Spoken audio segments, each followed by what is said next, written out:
एक बार फिर से खैर मकदम में आप सभी लोगों का नमस्कार, सत श्री अकाल, सलाम सनी के साथ रहेंगे अब आप बॉक्स एफएम पर। ये एंजॉय करेंगे चाय के साथ जीपीडी। वैसे भी आजकल दुनिया जीपीडी के साथ ही चल रही है, मतलब आई मीन टू से चैट जीपीडी एआई के साथ ही चल रही है। मैं तो कहता हूँ कि कुछ दिनों बाद है ना ये स्कूल कॉलेजेस में पापा मम्मी को बुलाते हैं ना पेरेंट्स टीचर मीटिंग में, तो एआई नया जनरेट कर देगा, आज ये वाला पापा ले जा, आज ये वाली मम्मी ले जा। लेकिन गेस्ट वही जिसको हम बुलाते हैं और जिसको से हमें लगाव हो जाता है, प्यार हो जाता है, जिनकी आवाज़ दुनिया भर में फेमस हो जाती है। अब आप सोच रहे होंगे इतनी बड़ी बड़ी बातें कर रहा है, पॉइंट पर आना। तो पॉइंट पर मैं आ जाता हूँ। मेरे साथ आज एक ऐसी शख्सियत है जिनके बारे में जितना बोलो उतना कम है। क्या बोलती है मायरा? बिल्कुल। क्या बिल्कुल? बहुत बड़ी फैन हूँ मैं उनकी।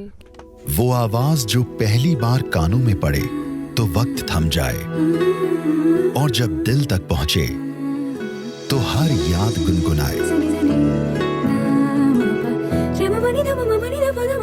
न वो सुरों में गुम होती है, न लफ्जों में सीमित रहती है।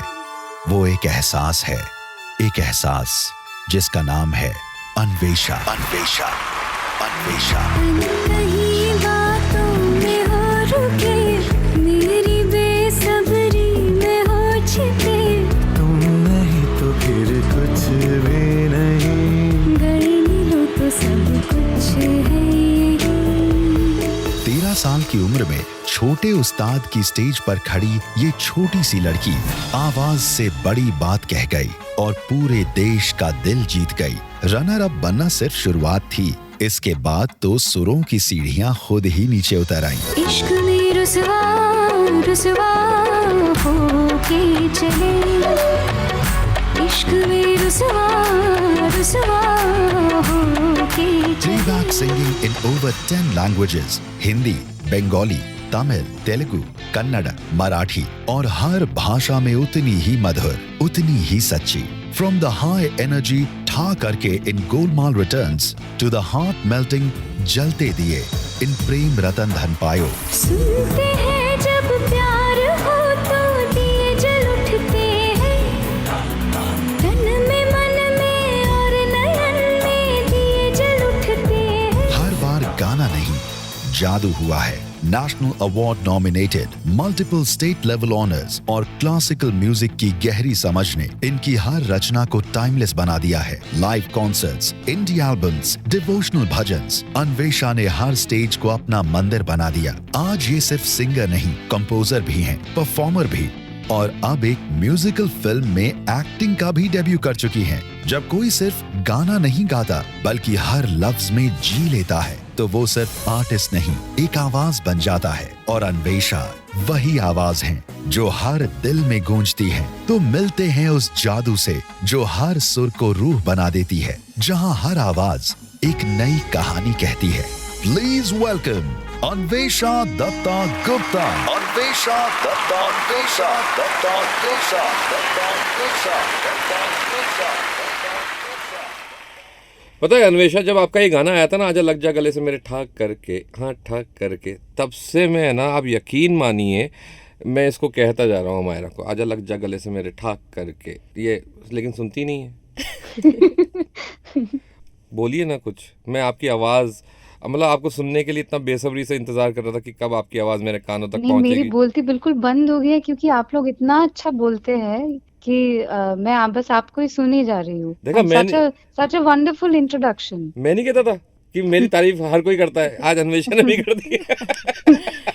कैसे हैं अन्वेषा आप? ऑल गुड, बस बढ़िया, सब चल रहा है। आप बताइए। कनाडा कैसा रहा आपका? घूम घाम के आए, Toronto, I think British Columbia, Toronto, Vancouver, आप यहाँ 3 जगह गए थे आई थिंक। नहीं, इस बार मेरी ट्रिप छोटी सी ट्रिप थी, शॉर्ट ट्रिप थी, क्योंकि एनएबीसी गई थी मैं एक बंगाली कम्युनिटी की कॉन्सर्ट में। ओके।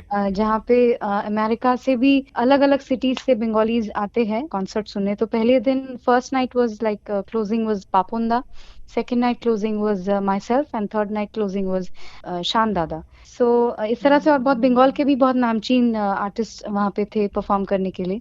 सो ऐसे कई कॉन्सर्ट्स हुए वहाँ पे एनएबीसी में, और मैंने बहुत एंजॉय किया। It it was a light short trip, but काफी अच्छा रहा, इतना भाग दौड़ नहीं करना पड़ा.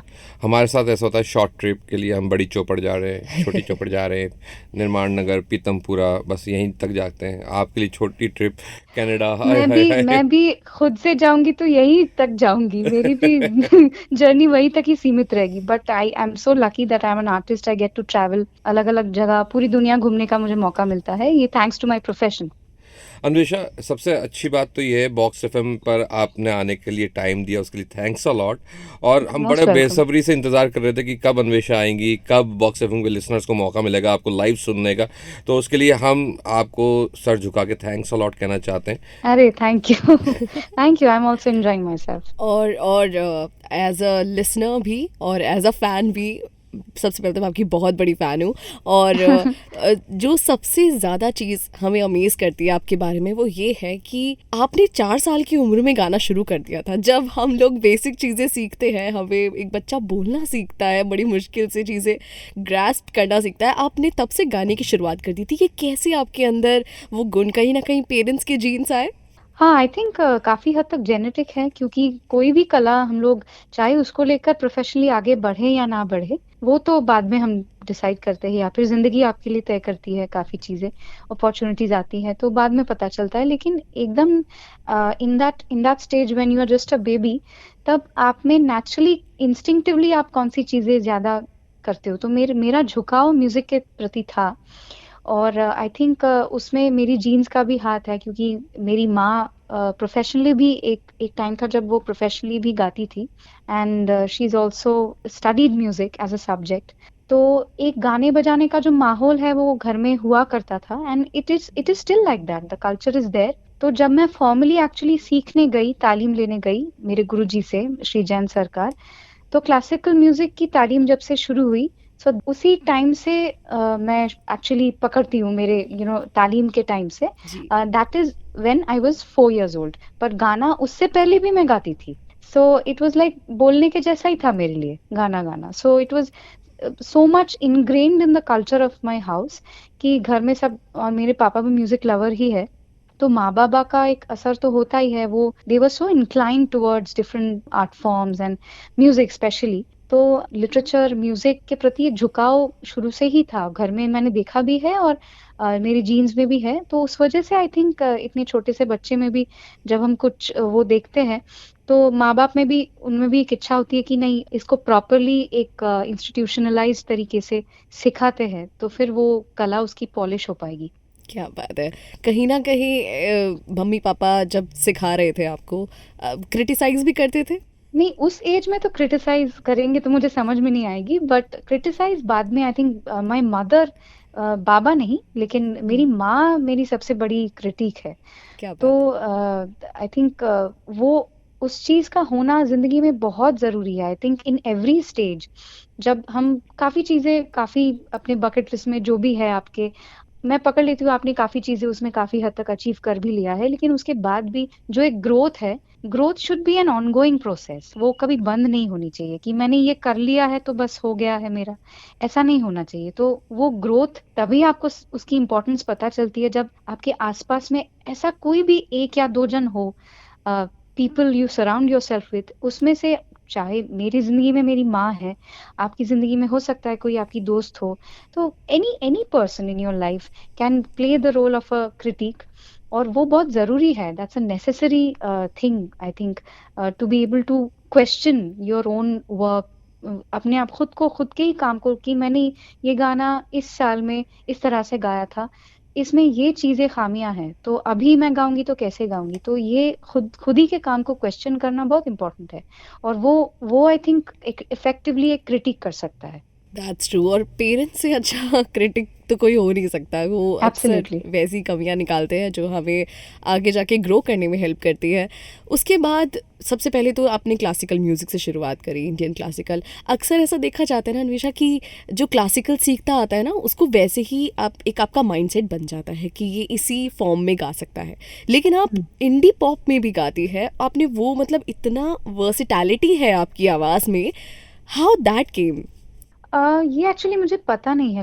लाइक इस चीज को मैंने बस किया, उसको कंसेप्चुअलाइज नहीं किया बैठ के. जो जैसे आता गया and the things the kind of genres that I got incline towards, मैं वो बस ट्राई करती गई, मेरे रास्ते में आते गए। मैं जो सुनती थी the kind of, because I was exposed to so many different forms of music. उसमें टैगोर सॉन्ग्स भी है, उसमें बंगाली मॉडर्न सॉन्ग्स भी है, पुराने हिंदी फिल्म के गाने भी है, which I absolutely love even today. उसमें थोड़ा सा there is also a touch of semi classical forms like ghazals हो, गीत हो, ठुमरी हो। तो ऐसा कभी इस तरह से नहीं सोचा कि अच्छा मैं गजल गाती हूँ तो मैं रविंद्र संगीत नहीं गा सकती, अच्छा मैं फिल्मी गाने गाती हूँ तो मैं ये नहीं गा सकती या फिर ये नहीं ट्राई कर सकती। So it's not right to box, put yourself in a box Yeah. And label yourself like that. उसमें खुद की आपकी जो एक्सपीरियंस है लाइफ की वो लिमिटेड हो जाती है, आपकी अपॉर्चुनिटीज लिमिटेड हो जाती है।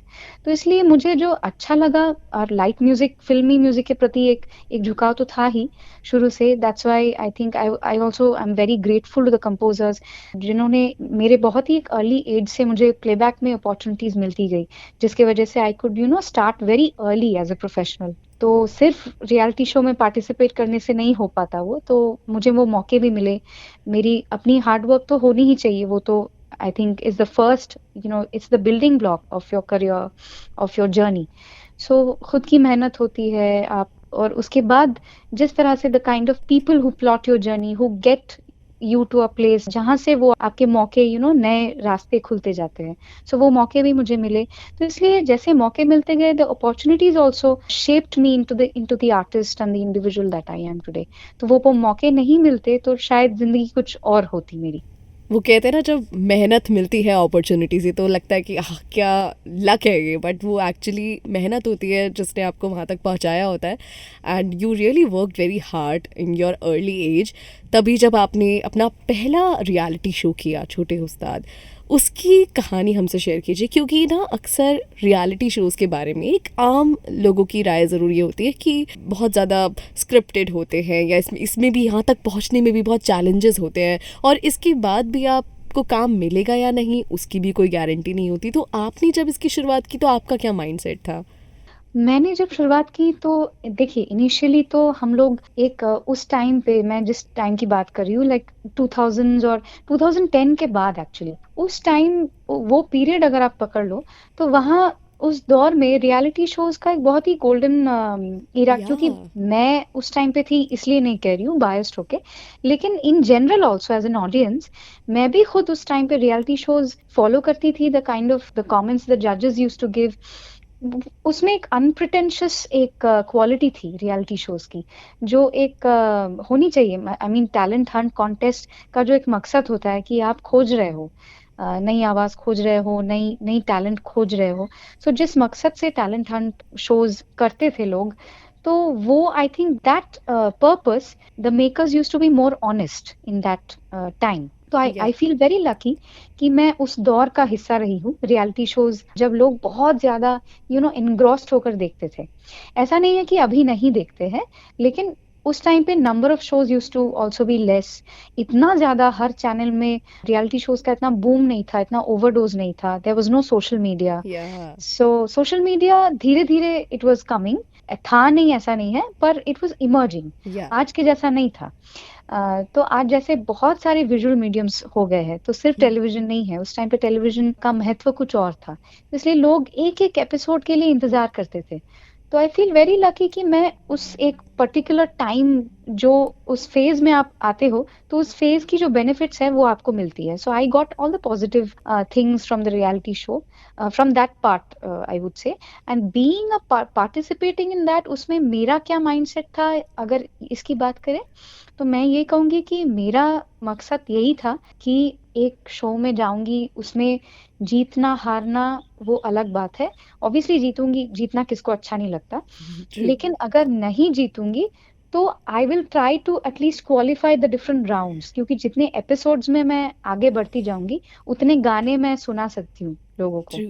सो दैट वाज, मेरी मम्मी तो एटलीस्ट मुझे यही कहती थी कि तुम अल्टीमेटली जीतो या हारो, that doesn't matter, but at least try to qualify each round and one day at a time, live one day at a time। पहले ही बहुत ज्यादा मत सोचो, just live one day at a time perform एक हो जाने के बाद नेक्स्ट पे कंसंट्रेट करो। तो ऐसे करते करते एक दिन ग्रैंड फिनाले आ गया तो फिर अच्छा लगा ऑब्वियसली, जिस तरह से लोगों का प्रोत्साहन मिला, प्यार मिला, and I think TV has been you know baby step for me to Yeah. Get into the industry. तो उसके बाद मुझे जो काम मिले, एंड बाय द वे ये एक कंसेप्शन है कि आप एक रियलिटी शो में जाओगे, उसमें कुछ अच्छा करोगे, टॉप करोगे, उसके साथ एक्चुअली इंडस्ट्री में काम मिलना is a totally different thing. उसके साथ कोई कनेक्शन नहीं है, बहुत ज्यादा गहरा कनेक्शन नहीं है, क्योंकि इंडस्ट्री में काम मिलने के लिए फिर से स्क्रैच से आपको शुरुआत करनी पड़ती है।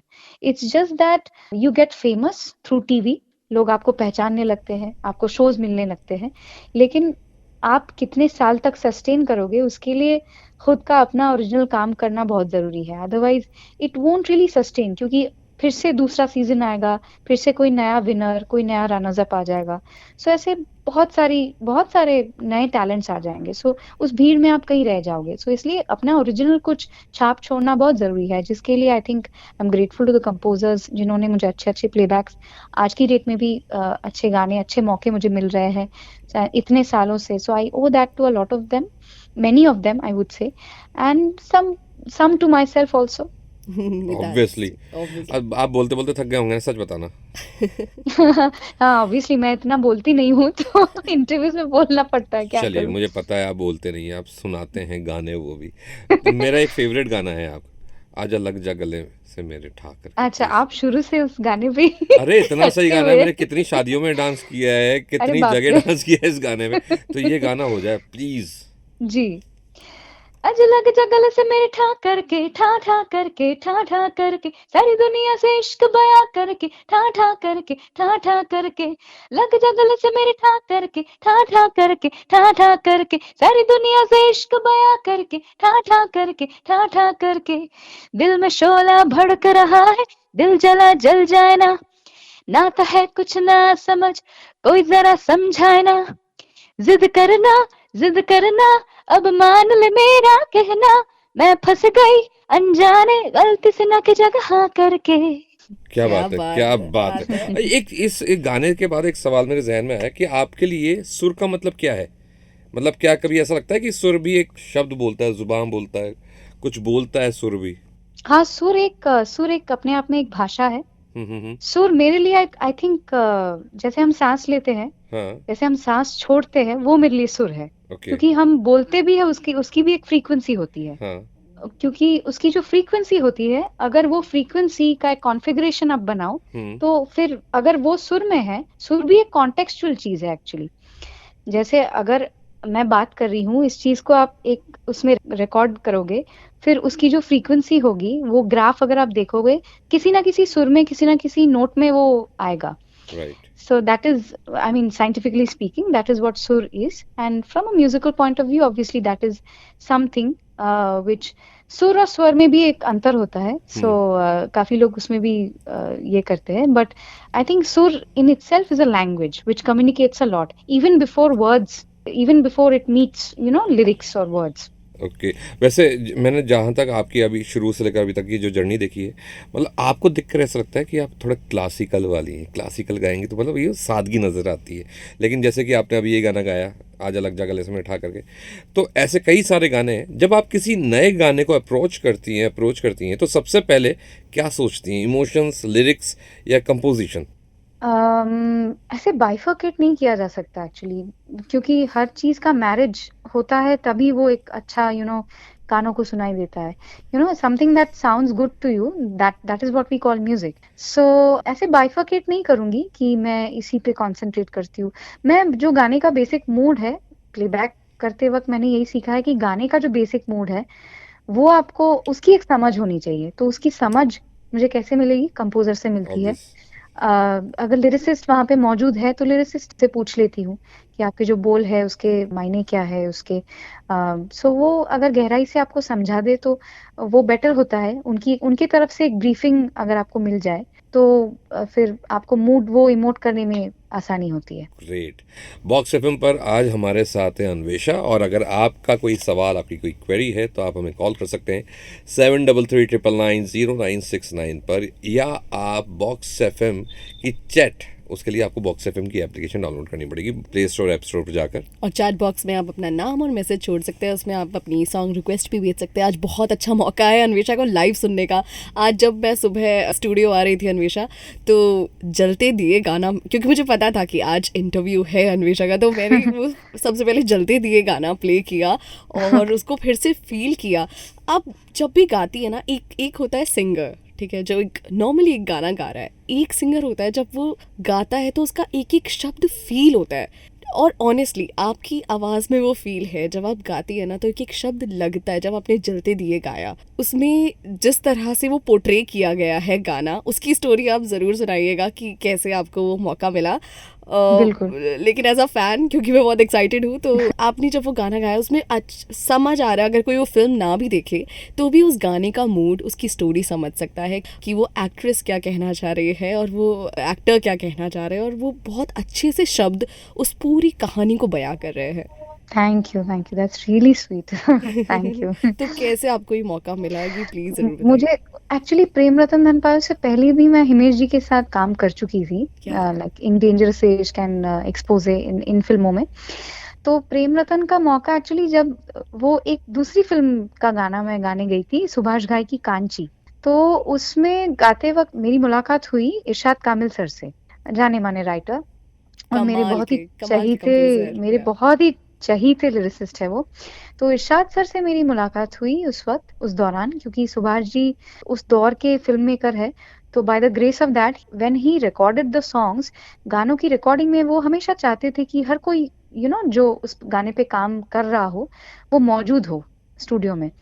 तो इस वजह से, because of Subhash ji, we used to meet regularly, the entire team, जो म्यूजिशियंस बजा भी रहे हैं, अगर कोई लिख रहा है, इरशाद सर लिख रहे थे तो वो खुद आते थे स्टूडियो सेशंस में। तो थैंक्स टू सुभाष जी कि हम उस, अदरवाइज आजकल जिस तरह से हम लोग रिकॉर्ड करते हैं, साथ में डुएट कौन गा रहा है काफी बार वही पता नहीं चलता है। Yeah. क्योंकि काफी बार लोग कोविड के बाद से तो होम स्टूडियो से गा के भी भेज देते हैं, ऐसा भी होता है। Yeah. सो मिलना बहुत कम हो गया है। लेकिन during that film, that experience was very, I vividly remember, क्योंकि उसमें इस्माइल दरबार के लिए मैं गाना गा रही थी, तो उसमें हर कोई जो रिदम प्रोग्रामिंग भी कर रहा है वो भी किसी कोने में काम कर रहा है, हर किसी से हम लोग फिजिकली मिलते थे। तो इरशाद सर से काफी बातें हुई उस दौरान, एंड बाद में मुझे पता चला कि प्रेम रतन जब सूरज बरजातिया बना रहे थे, obviously when they started working on the music and Himesh Reshammiya was roped in, गाने सब तैयार कर रहे थे वो लोग, तब मेन कैरेक्टर के लिए और मेन सॉन्ग्स के लिए इरशाद सर ने मेरा नाम रेकमेंड किया था वहाँ पे। तो हिमेश जी ऑब्वियसली ही वाज वेरी हैप्पी, बिकॉज उन्होंने तो पहले ही भी वो काम कर चुके थे मेरे साथ। So he was familiar with the way I work, with the way I sound. So उनके लिए नई बात नहीं थी। एंड ये बात बाद में हिमेश जी ने बताई थी मुझे कि इस फिल्म के लिए उन्होंने तुम्हारा नाम सजेस्ट किया था। So I feel so grateful. उस वजह से मुझे कई अच्छे गाने मिले। And I also met the entire Rajshri team and Suraj sir also during the recording. और रिकॉर्डिंग के दौरान सब लोग, उस फिल्म के दौरान भी, क्योंकि there is a certain culture which Rajshri production में जो काम करते हैं ना, the kind of films they make ना, जब आप उनसे मिलते हो तब बिल्कुल ही लगता है कि अच्छा, इस वजह से इनकी फिल्मों में भी वो वैल्यूज इसलिए है क्योंकि वो खुद ही ऐसे हैं। So the way they greet you, the way they welcome you, और जिस तरह से वो काम करते हैं, I was really amazed by the way they have retained that culture even today. So recently भी मैंने रांची के लिए, उनके प्रोडक्शन के लिए 2 गाने गाए। So it's still the same the way they have been working since so many years. So Prem Ratan का एक्सपीरियंस बहुत ही कमाल का था, and obviously working with Himesh ji, and the entire album was so beautiful. And जलते दिए is definitely one of the most special songs in my career. True great. that. Okay, आपके लिए एक फरमाइश है अन्वेषा। आओ सितारों में बरसा ले समथिंग समथिंग समथिंग। आओ हुजूर तुमको सितारों में ले चले। ओके, आई थिंक पुराना गाना है, old classic. Right. Okay, I think बहुत बचपन में एक बार कहीं तो गाया था मैंने गाना। इट्स नाइस कि आज तक किसी ने रिक्वेस्ट नहीं की ये गाना मुझे। आओ हुजूर तुमको सितारों में ले चलूं, दिल झूम जाए ऐसी बहारों में चलूं, आओ हुजूर तुमको सितारों में ले चलूं, दिल झूम जाए ऐसी बहारों में ले चलूं, आओ हुजूर आओ। कितना सुंदर, मुझे प्यार हो गया आपकी आवाज से, सीरियसली। अच्छा, एक बात बताइए, आपने बचपन में पहला गाना कब गाया था जिसका आपको याद हो कि मतलब सब लोगों ने, जिन लोगों ने सुना, तालियां बजा बजा के मतलब आपके चेहरे पर स्माइल ला दी हो? मेरे चेहरे पे स्माइल, अरे बाप रे, मैं तो बहुत ही मतलब भयानक स्टेज फ्राइट से मैं गुजरी हूँ अच्छा। उस दौर में, बचपन में। सो तालियों से ज्यादा फर्क नहीं पड़ता था मुझे, मैं फिर भी नर्वस हुआ करती थी बहुत। But I think the first performance की मेमोरी मेरे गुरुकुल में, आई थिंक सरस्वती पूजा का कोई फंक्शन था, हाँ। या फिर ऐसा कोई गुरु पूर्णिमा का कोई फंक्शन था, उसमें आई थिंक 4 साढ़े 4 साल की थी तब, परफॉर्म कर रही थी, तो सबको बहुत अच्छा लगा था। जी, एक और चैट बॉक्स में एक सॉन्ग रिक्वेस्ट आई है आपके लिए। आज आपको गवा गवा के परेशान कर देंगे थोड़ा सा। रहना बीती जाए अमर प्रेम का गाना अरे वाह, है आपसे। सारे मेरे फेवरेट गाने हैं ये तो। आपके बहुत बड़े फैन ने रिक्वेस्ट किया है। ओके ओके मुकुल नाम है उनका। ओके, हाय मुकुल। ओके। रहना बीती जाए, शाम न आए, रहना बीती जाए, शाम न आए, निंदिया न आए, निंदिया न आए, रहना बीती जाए, शाम न आए, रहना बीती जाए। Amazing amazing. बहुत कम सिंगर्स ऐसे होते हैं जिनको सुन के रोना आ जाए लिटरली। आप उन आवाज़ों में से एक है। जब मैंने आपसे वर्सटैलिटी वाला सवाल किया था, तो बहुत ही कम सिंगर्स हैं म्यूज़िक इंडस्ट्री में जो वर्सटैलिटी पे वर्क करते हैं। वर्सटैलिटी, कविता कृष्णमूर्ति जी, अमेजिंग। हर Amazing. आवाज़ में, मतलब हर एरा का वो गाना गा लेती है, चाहे पुराना हो, नया हो, मॉडर्न टच हो, किसी भी भाषा में हो। And you are one of them. Kannada, बहुत बहुत शुक्रिया। तमिल, तेलुगु, गुजराती, मलयालम, कैसे मेमोराइज करती हैं आप? सबसे पहले तो लिरिक्स, क्योंकि हर गाने में वो सोलफुल टच आपका आता है, यानी आप हर भाषा को उस तरह समझती हैं कि शब्दों में वो रूह है आपके। कैसे करती हैं ये? आई थिंक मैं, पहली बात तो मैं मेमोराइज नहीं करती हूँ, मैं इतनी महान टैलेंटेड इंसान नहीं हूँ।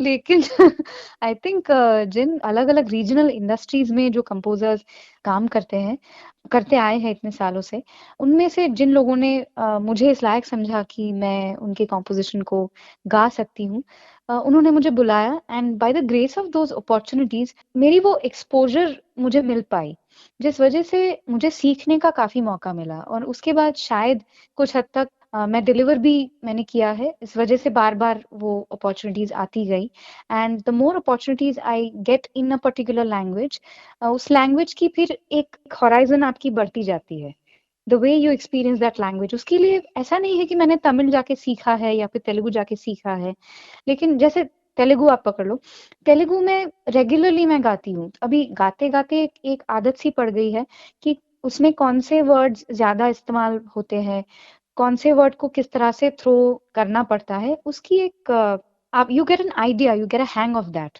When you start singing more of that, more in that language. उसके लिए ऐसा नहीं है कि बहुत लोगों को लगता है कि मैंने लैंग्वेज सीखा है, पर लैंग्वेज एक्चुअली जाके मैंने सीखा नहीं है।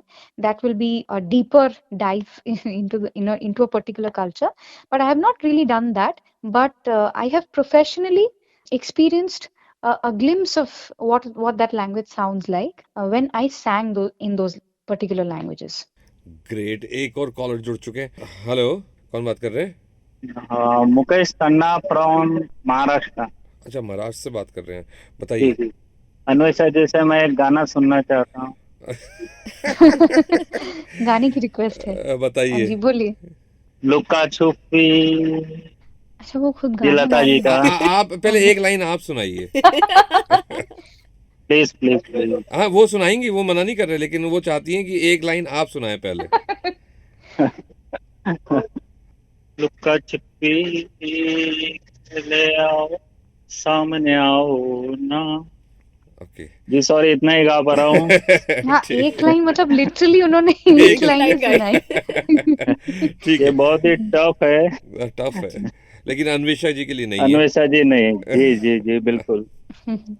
Thank you please Mukesh please. जी, really sweet of you. Thank you. ये गाना भी मेरे एक स्कूल टाइम का एक बहुत ही फेवरेट गाना है। I think okay. Beautiful, I think from that Aamir Khan movie Rang De Basanti. Rang De Basanti. Right right right. Luka Chhupi बहुत हुई, सामने आ जाना, कहाँ कहाँ ढूंढा तुझे, थक गई है अब तेरी माँ, आजा सांझ हुई, मुझे तेरी फिक्र धुंधला गई, देख मेरी नजर आ जाना, आजा सांझ हुई, मुझे तेरी फिक्र धुंधला गई, देख मेरी नजर आ जाना। कमाल की। मुझे पता है कि अगले जन्म मोहे अन्वेषा का बैचमेट बनाई जो है ऊपर वाले। मम्मी की याद आ गई होगी आपको लगता है? हाँ, मम्मी की याद आ आ गई। गई, लग ही रहा। Such a beautiful song. या Actually. Beautiful song. truly very well composed by A.R. Rahman sir, the great. Anvesha, जब आप रियलिटी शोज करती थी, तो जब शुरुआती दिन थे उस दौर के, तो बड़े बड़े म्यूजिक कंपोजर्स जज हुआ करते थे। श्रेया घोषाल जी, शंकर महादेवन के साथ में आपने एक शो में किया था। कितनी नर्वसनेस होती है और कितना रियाज मांगता है उनके सामने परफॉर्म करना। कैसा कैसा था वो टाइम? नर्वसनेस होती है उस स्टेज में जाने के लिए। I think that entire environment, उसमें एक बार आप घुल मिल जाओ तो फिर वो नर्वसनेस थोड़ी कम हो जाती है। लेकिन एकदम I think a little bit of nervousness and little bit of that feeling of getting butterflies in your stomach before you deliver a speech और go on to the stage और परफॉर्म बेसिकली। तो वो थोड़ा सा होना ना, मुझे आज की इस एज में और स्टेज में मुझे लगता है कि थोड़ा बहुत जरूरी है। क्योंकि थोड़ा बहुत आप नर्वस रहोगे तो आप अलर्ट रहोगे, आप एकदम केयरलेस नहीं हो जाओगे कि देख लेंगे जो भी होगा। So that a little bit of that feeling is I think good. बहुत ज्यादा नहीं, लेकिन थोड़ा सा वो होना जरूरी है। उसमें आई थिंक इंसान अलर्ट रहता है परफॉर्मेंस से पहले। So that much I learned and lot of I think रियाज की अगर आप बात करो तो रियाज सिर्फ एक कहीं पे आज 6 मंथ्स के बाद या फिर 2 महीने के बाद एक परफॉर्मेंस है तो फिर सडनली मैंने रियाज शुरू की प्रिपरेशन के लिए। तो I think more than that riyaz and practice should be an everyday thing. वो आपकी रूटीन का हिस्सा होना चाहिए ताकि रियलिटी शोज हो ना हो, अपॉर्चुनिटीज हो ना हो, जब कोई ऐसा दिन आए कि सडनली कुछ आ गया, समथिंग शोड अप और some great opportunity has showed up at your door, तब आप you can shine only when you are in your best form. और आप बेस्ट फॉर्म में कैसे रहोगे? अगर आप रोज प्रैक्टिस करोगे तो रियाज इज दैट फॉर मी। रियाज सडनली आप, हाँ, कस्टमाइज्ड एक तरह की जो प्रेपरेशन है कि सपोजली जैसे 2004 में last year I first time I sat for at the Doval and music conference, जो एक क्लासिकल म्यूजिक कॉन्फ्रेंस है, बहुत ही एस्टीम्ड स्टेज है। क्योंकि मैं रेगुलरली इंडियन क्लासिकल परफॉर्म नहीं करती हूँ फिलहाल इतने सालों से, and that is something which is developing lately. तो उसके लिए मुझे अलग से अपने रियाज को एम्प अप करना पड़ा। लेकिन otherwise you can not be like, riyaz is like body को, जैसे बॉडी के लिए आप एक्सरसाइज करते हो, योगा करते हो या फिर जिम जाते हो। सडनली 35 साल की उम्र में या फिर 40 साल की उम्र में आपने कभी जिंदगी में वर्कआउट किया ही नहीं है, हेल्दी लाइफस्टाइल जिया ही नहीं है, एंड सडनली एट 40 यू से कि नहीं आज से मैं स्टार्ट करूंगी या करूंगा, तो तब भी it's never late to start, better late than never, I am not saying that. But जो साल आपने गवा दिए फिटनेस की जर्नी में या फिर आपकी आवाज की फिटनेस हो या फिर बॉडी की फिटनेस हो, किसी भी तरह की फिटनेस हो, जो साल आपने गवा दिए वो आप गवा चुके हैं, तो उसमें आपकी वो जर्नी को आप वापस नहीं जी सकते. So for that, to be able to experience that, you have to do your riyaz, keep doing your practice in whichever field you are. हम अपने इस परंपरा में इसको रियाज बोलते हैं, but any sort of practice, in fact mental rehearsal भी बहुत इंपॉर्टेंट होता है. बिल्कुल. जैसे रियाज सिर्फ फिजिकली रियाज करना जैसे वो इम्पोर्टेंट है, लेकिन कुछ हद तक आई थिंक जो कंपोजर्स मेरे ख्याल से जो गाने बनाते हैं, प्रोड्यूस करते हैं, for them to be able to listen to all kinds of music and expose themselves to all kinds of music, की पूरे वर्ल्ड में किस तरह की म्यूजिक बन रही है, या फिर लोग अलग अलग एज ग्रुप्स के जो लिसनर्स है वो किस तरह के गाने सुन रहे हैं, तो उसका भी एक आइडिया होना, उसके लिए जो एक सुनने की प्रैक्टिस है, तो वो भी एक अपने आप में रियाज है. So anything that leads to your growth, any sort of practice, that is riyaz. So that has to be an everyday thing, that cannot stop, or that cannot be target oriented कि अभी 6 months के बाद ये है तो फिर मैं ये करूंगी. ग्रेट. बॉक्स एफएम की चैट बॉक्स पूरी बढ़ती जा रही है. अभी एक मैसेज आया मनीष का, मजा आ गया आपकी आवाज सुन के. श्रीजिक्ता भट्ट ने लिखा, you have such a beautiful voice. Thank you. Sara लिखती है, hi ma'am, original song is better और singer a cover song to grab attention of producers. अच्छा, ये तो मुझे लगता है वो खुद भी सिंगर है. That's why I think. Okay.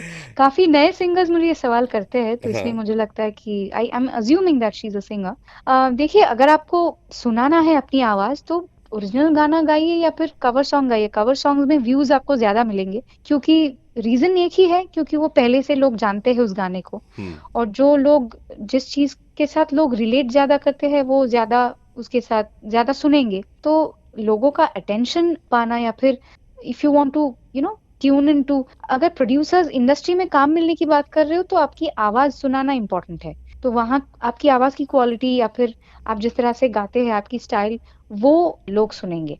But if you are talking about becoming famous on YouTube and stuff like that, उसके लिए I think cover songs is an easy way, because cover songs में आप already एक popular गाने को cover करते हो, तो इसके लिए गाने का जो फेम है वो भी आपको मिलता है. ओके.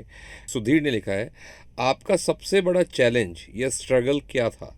सबसे बड़ा challenge in what, like in establishing my self? Obvious, right. या ओके.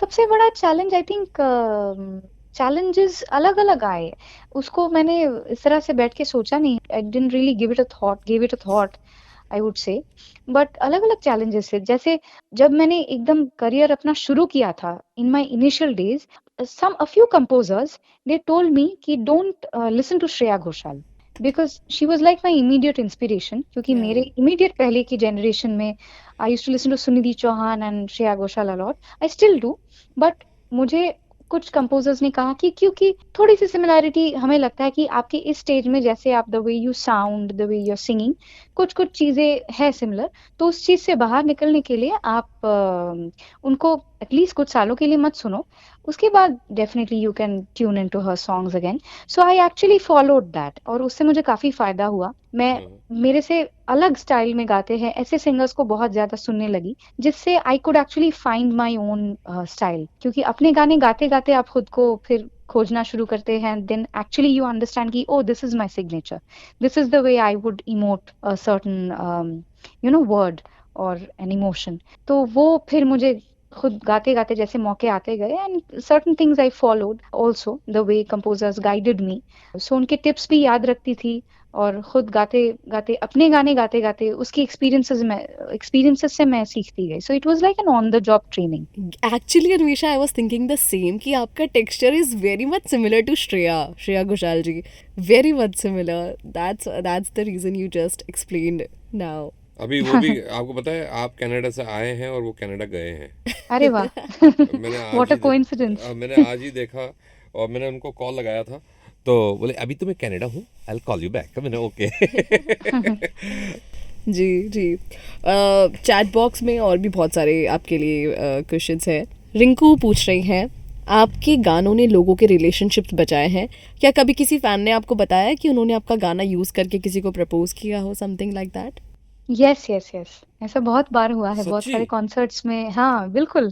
क्या बहुत बात। सारे कॉन्सर्ट्स में आप ऐसा ऐसा लाइव इंटरव्यू में भी हुआ था कि मेरा कोई गाना किसी को मतलब उनको अपने बॉयफ्रेंड या गर्लफ्रेंड को डेडिकेट करना था या फिर हस्बैंड या वाइफ को डेडिकेट करना था, so they wanted to hear a particular song of mine.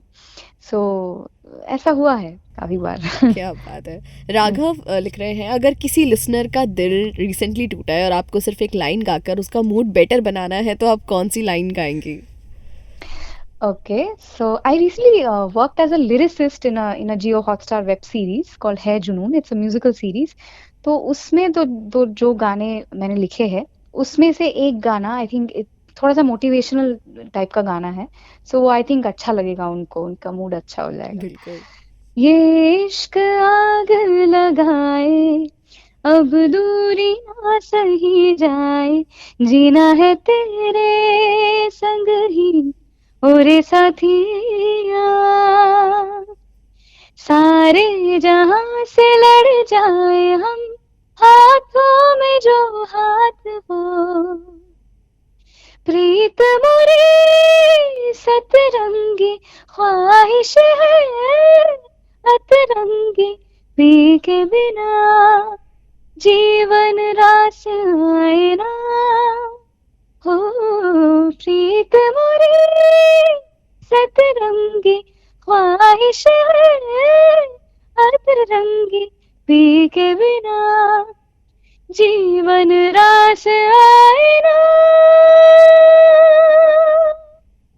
क्या बात है Anvesha, that high note you went, amazing amazing. यही वो पॉइंट है जो फैंस को टच कर जाता है इतना इमोशनली. आपने जब अपनी उस एरा की बात बताई जब आप शोज में आती थी, मुझे याद आ गया वो नॉस्टैल्जिक एरा जब इंडियन आइडल आता था टीवी पे और ये जितने भी रियलिटी शोज आते थे, कैसे पूरा Yes. परिवार साथ आके बैठता था, चाची ताई जी सब लोग एक टीवी में सब लोग देखने लग जाते थे. बिल्कुल आपके घर में भी ऐसा होता होगा, सारे रिश्तेदार बिल्कुल वगैरह फोन बिल्कुल करके? एब्सोल्युटली. इनफैक्ट जिन शोज की आप बात कर रहे हो, उन शोज के लिए हम पागल हुआ करते थे कि कब एक एपिसोड खत्म हो गया, नेक्स्ट एपिसोड आएगा. इतना इमोशनली हम लोग इन्वॉल्व हो जाते थे कंटेस्टेंट्स के साथ कि हर एक का अपना एक फेवरेट हुआ करता था. And it used to be so much fun कोई watching these shows. एलिमिनेट हो जाता था तो आंसू लिटरली निकलते थे कि क्यों चला गया. मुझे याद हाँ, है हम ऐसे रोया करते थे. Actually we used to cry. या कभी कभी आपके रिलेटिव्स ने फोन करके आपके पेरेंट्स को ऐसे बोला हो, कुछ ऐसा कुछ मोमेंट आपको याद है? हाँ, सिर्फ रिलेटिव्स ने नहीं, आई थिंक उस टाइम पे जब इनिशियली लैंडलाइन फोन हुआ करता था, या तो हमारे घर पे बहुत टाइम तक था लैंडलाइन फोन. जब मोबाइल फोन आ भी चुका था, उसके बाद भी था. तो लैंडलाइन में काफी काफी बार ऐसा होता है कि आपको समझ नहीं आता कि किसने कॉल किया है. सो ऐसे बहुत सारे फैन कॉल्स भी आते थे जिन्होंने एक एपिसोड सुन के वो भावुक होके उन्होंने कॉल किया है घर पे आपको बताने के लिए. सो कहीं से नंबर जुटा के. सो ऐसे a lot of fun experiences used to happen. उस टाइम आपके मम्मी पापा का रिएक्शन क्या होता था? वो प्राउड वाली फीलिंग आती होगी बिल्कुल. ऑब्वियसली बहुत खुश होते थे एंड उनके लिए भी ये नई बात थी क्योंकि तब धीरे धीरे लोग मेरे बारे में जान रहे थे. And you know me my self coming on television also was a new thing for the entire Yeah. Family. So the entire experience was very new, not just for me, मेरे से जुड़े हुए लोगों के लिए भी बहुत बहुत ही एक इमोशनल जर्नी थी वो. या दैट्स ट्रू. पता है अन्वेषा, सबसे अच्छी बात क्या होती है? जब कोई बहुत अच्छा सिंगर कंपोजिशन में उतरता है, खुद कंपोज करने जब लगता है ना, तो वो और भी ज्यादा ब्यूटीफाई हो जाता है. आप अरिजीत फैन हो? अरिजीत सिंह फैन? या एब्सोल्युटली अरिजीत सिंह आप जानती है कमाल के सिंगर हैं. जब उन्होंने उनकी कंपोजिशन, जब वो नए नए कंपोजिशन में उतरे और उन्होंने पगलेट फिल्म का एक गाना थोड़े कम अजनबी कंपोज किया, गवाया हिमानी कपूर से, क्या ब्यूटी थी उस गाने में. It was unique from everything. अपने बिल्कुल वैसा ही उसी राह पे चलते हुए, मतलब obviously Arijit did it later, you did it earlier, और वही आपने, क्योंकि आप बहुत ही कमाल के सिंगर हैं, कंपोजिशन में आपने उसको और ब्यूटीफाई किया. जब आप कंपोजिशन की दुनिया में उतरी तो कैसे आपने सोचा कि अब वक्त आ गया, अब खुद का कुछ क्रिएट करना है? Actually, my getting into composing and stuff like that came up very organically. मैं खुद बहुत skeptical थी क्योंकि मैंने खुद को हमेशा जैसे ना चाहते हुए भी आपके सबकॉन्शियस माइंड में ना कुछ स्टीरियोटाइप्स खुद को लेकर एक सेल्फ इमेज आप बना ही लेते हो.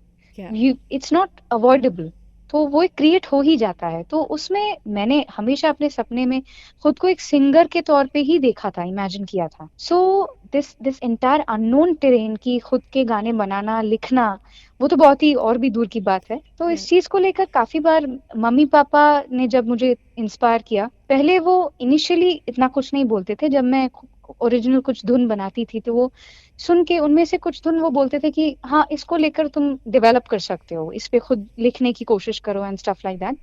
But I used to be so sceptical. मैं उनको बोलती थी कि नहीं, खुद के गाने प्रोड्यूस करने के लिए एक अलग लेवल का, एक अलग स्किल सेट होना जरूरी है, विच इज ट्रू।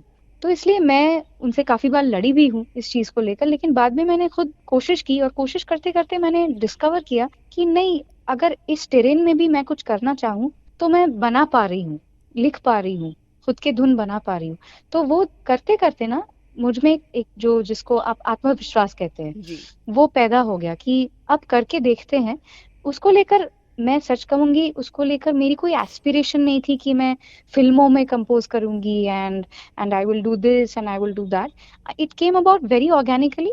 मैं बस एक एक पीछे दिमाग में ये सोच थी कि जैसे प्लेबैक का मेरा करियर चल रहा है, parallelly if I can develop a library of my compositions जो लोग सुनेंगे as songs written and compose by me, तो उसमें हर्जी क्या है, ये एक सोच थी। उसमें कोई ऐसा कोई एस्पिरेशन नहीं था, या फिर I also never took it very that I will Yeah. pitch my compositions to directors and stuff like that.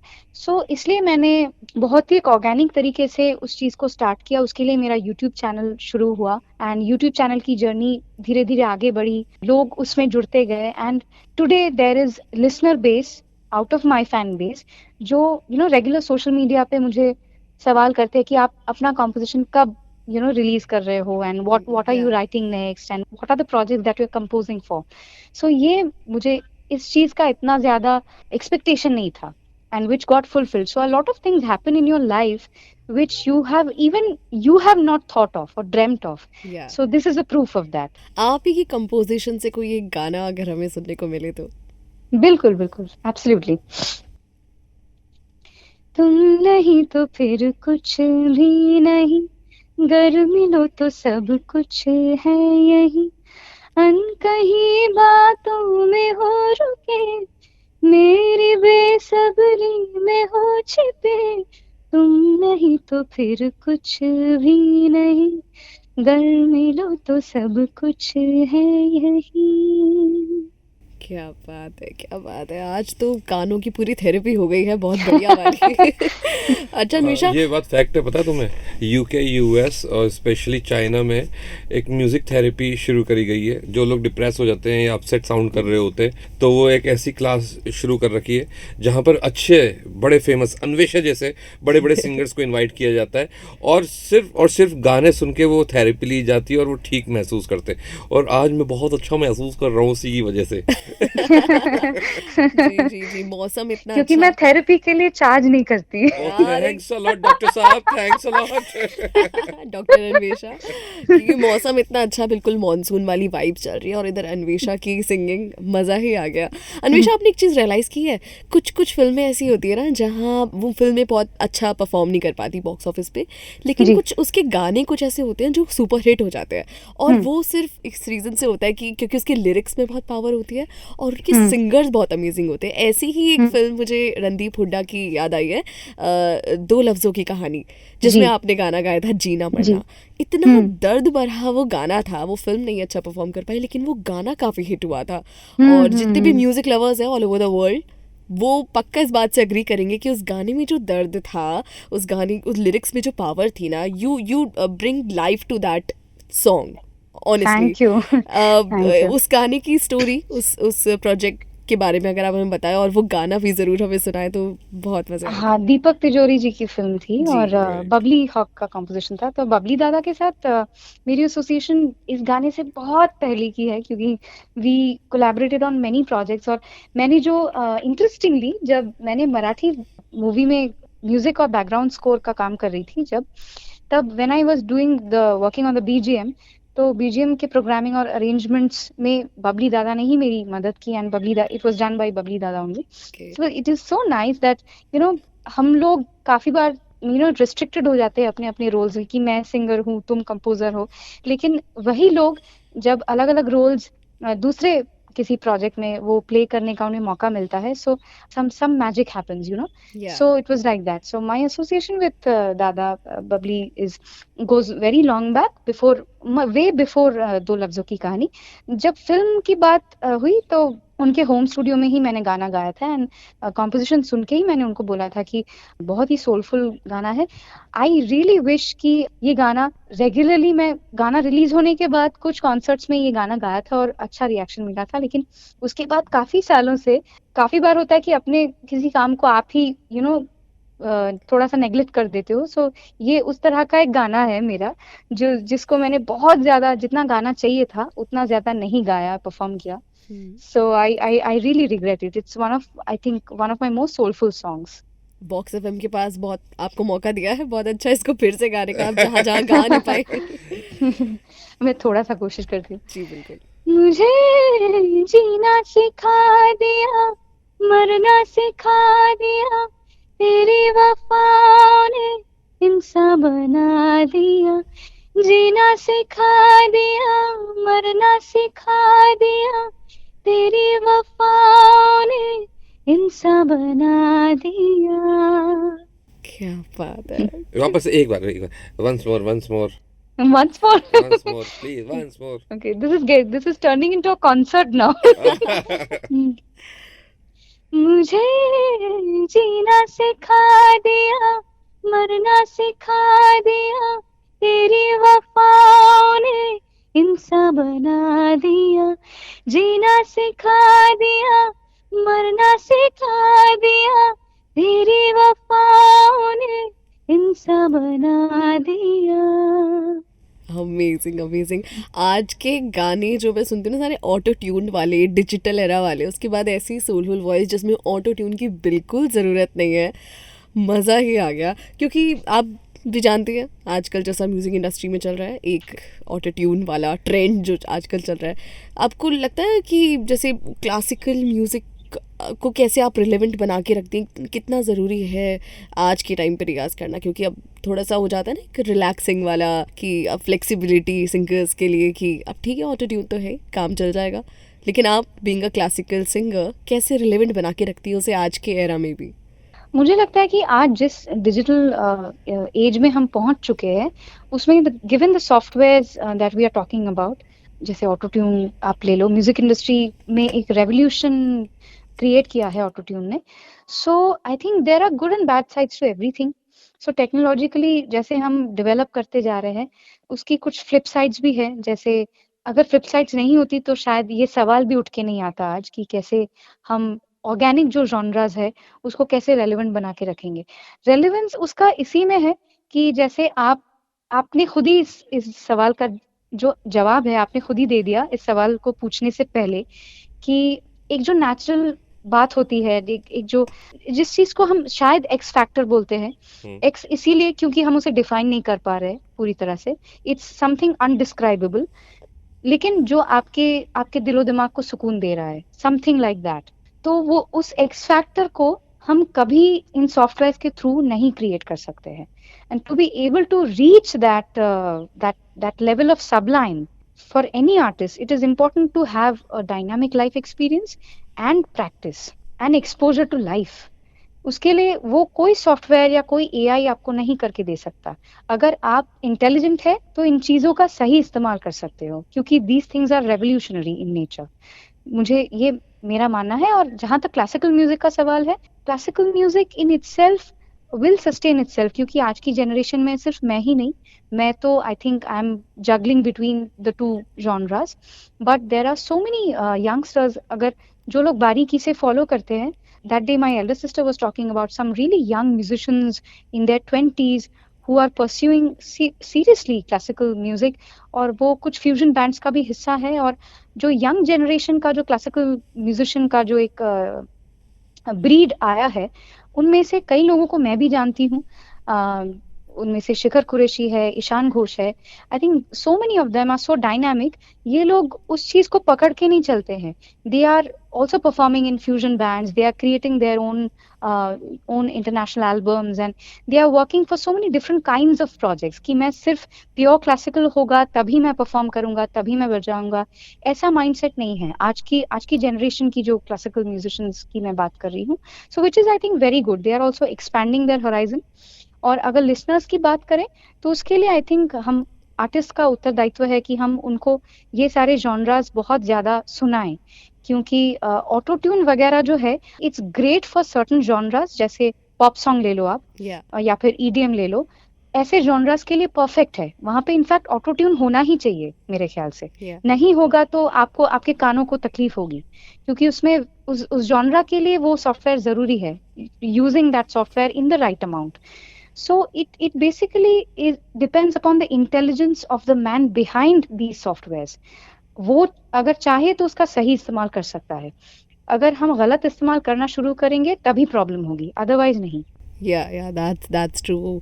और बहुत ही अच्छे से आपने इसको जवाब दिया, बहुत ही very diplomatic and amazing and honest भी। अब क्योंकि इतना अच्छा माहौल बन गया है तो हमने ना आपके लिए कुछ रैपिड फायर क्वेश्चंस तैयार किए हैं। अरे वाह। पहले मैं जीना से कितना अच्छा गया। एक लाइन वापस करो। अरे यार। एक वो बड़ी सही थी लाइन।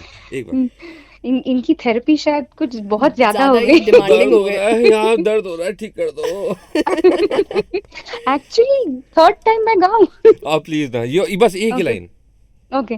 जीना सिखा दिया, मरना सिखा दिया, तेरी वफा ने इंसान बना दिया। सच बता रहा हूँ, कसम खाकर बता रहा हूँ, ये स्पॉटिफाई पर है ना, लूप पर चलने वाला आज ये गाना। ये जो पर्टिकुलर लाइन है ना, इतनी कितनी सही है। जब ये गाना रिलीज हुआ था तब हम लूप पर सुना करते थे। इमेजिन करूंगा अपने आपको अपनी गर्लफ्रेंड के साथ। इसका मतलब it's time to you to be human now. इंसान बन जाओ चल please। रे। शुरुआत करते हैं रैपिड फायर राउंड की। हाँ, सुनिधि चौहान या श्रेया घोषाल? ये तो बहुत ही मुश्किल है, बोथ। ब्रेकअप का दर्द आपके लिए ज्यादा पेनफुल है या फिर गेट में उंगली आने वाला दर्द? ब्रेकअप तो पता नहीं। आई थिंक एक बार गाड़ी के दरवाजे में मेरी उंगली अटक गई थी, सो आई ऑलरेडी नो दैट। मेरे नेल्स बाहर आ गए थे, so already know that pain, so I am aware of that. अच्छा, आपके साथ कभी ऐसा हुआ है क्या, मतलब पैर की वो चिक्की उंगली, उसको सारी उंगलियों को है ना, वो गेट दिख जाता है, पलंग का वो कॉर्नर दिख जाता है, वो चिक्की उंगली कभी कुछ नहीं देख पाती। ये मेरे बाबा को कोई समझाओ। उस चिक्की उंगली को आंखें ही नहीं है, वो हर जगह जाके भिड़ जाती है। That is a blind one. कौन सा गाना है जो आपके दिमाग में सुबह उठते ही बजता है या ब्रश करते टाइम, एक जो हमेशा चलता रहता है लूप? हमेशा तो गाना नहीं बजता है, काफी बार साइलेंस होता है, क्योंकि उसके बाद गाने शुरू होते हैं पूरे दिन में। लेकिन अगर किसी गाने को रेफर करना ही हो तो आई थिंक मेनी सॉन्ग्स यार। एक गाना नहीं, ये गाना नहीं। ये गाना तो डेफिनेटली नहीं, but not my songs. I think I don't listen to myself a lot. any other song, I think कोई लता जी का गाना, लग जा गले। क्या बात है। आजा पिया तो है प्यार। हाँ, ये भी बहुत अच्छा गाना है। ये मेरा फेवरेट है, मैं हमेशा सुनता हूँ ये। एक गाना जिसे आप बार बार सुन सकती है बिना बोर हुए? अच्छा, ऐसे तो बहुत सारे गाने हैं। ओके, सेलिन डियोन का my heart will go on. Okay. Favourite राग जो आपकी प्लेलिस्ट में हमेशा रहता है? भीम पलासी। आज अगर आप सिंगर ना होती तो क्या होती? थेरेपिस्ट। शायद। एक ऐसा हिडन टैलेंट आपका जो सिर्फ आप जानती है। हिडन टैलेंट को हिडन ही रहने देते हैं। ये खाना बहुत अच्छा बनाती है, देखा, मुझे पता है। कोई रेट्रो सिंगर जिस पे आपका क्रश हो? पुराने जमाने के जी। मोहम्मद रफी।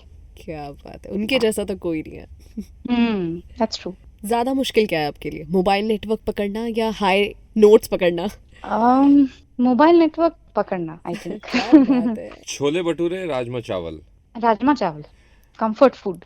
रात को 2 बजे कोई दोस्त आपको बोले चाय पीने चल रहा है तो आप जाएंगी, चाय पीने चल रही है तो आप जाएंगे, या कॉफी पीने चल रही है तो आप जाएंगे?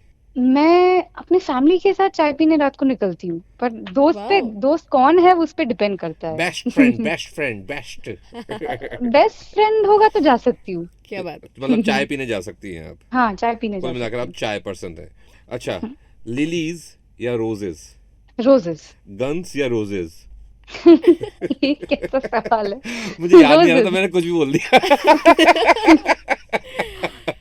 कोई ऐसा सिंगर कंपोजर जिसके साथ आपने अभी तक काम नहीं किया और करने की उनके बहुत साथ इच्छा। कोलैब करने का मन है। हाँ। सलीम सुलेमान। और फेवरेट सिंगर आपका टिल नाउ? मोस्ट फेवरेट है, क्योंकि Yeah. फेवरेट्स तो बहुत होते हैं, I know. Most favourite I think which has been an unchanged factor Yeah. is I think Lata Mangeshkar. अगर आपको मौका मिले बंदिश बैंडिट, अभी जो आया था थोड़ी देर पहले बंदिश बैंडिट, उसमें as a lead role play करने का, तो आप करना चाहेंगे? बिल्कुल करूंगी। 7 crore. Amazing. Thank you so much, Advisha, for Most this welcome. amazing conversation. आज आपने वो फीलिंग होती है ना स्टार स्टक वाली, मतलब मैं आपको देख तो नहीं पा रही हूँ, लेकिन हाँ सुन के आपने मेरा वो बकेट लिस्ट वाली एक चीज पूरी कर दी है। अरे बाप रे। As a fan, बाल्टी भर गई।